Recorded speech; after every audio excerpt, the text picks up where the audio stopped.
அஸ்ஸலாமு அலைக்கும் வரஹ்மத்துல்லாஹி வபரகாத்துஹு. அச்சி பின்னாள் வாழ்த்துக்கள். நம்ம எல்லாரும் வீட்டிலேயோ கூட மாப்பட கஷ்டம் தெரியாது. பாப்பா ஒன்னாடி பேர் உழைச்சி தருவார்.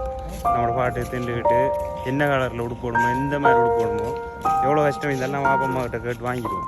ஆனால் அது அருமை நான் உள்நாட்டுக்கு வந்தால் தெரியும். நாங்கள் இப்போ பெருநாள் பொதுவாக தொழிட்டு ரூமு போயிட்டீங்க.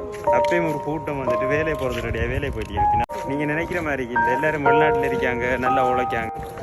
ஊரில் இருக்கிறாங்களோ ஒவ்வொருத்தரும் ஒவ்வொன்று கதைப்பாங்க. ஆனால் அது உண்மை இல்லை.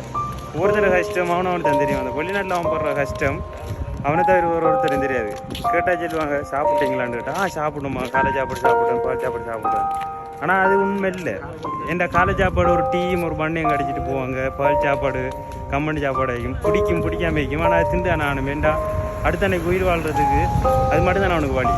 அதே மாதிரி தானே இந்த பெருநாள் நாங்கள் எல்லோரும் பெருநாள் சொல்லிட்டு ரூமு போயிட்டீங்க கூட பின்னாடி ஒரு கூட்டம் வேலையை போயிட்டீங்க. இதுதான் வெளிநாட்டு வாழ்க்கை.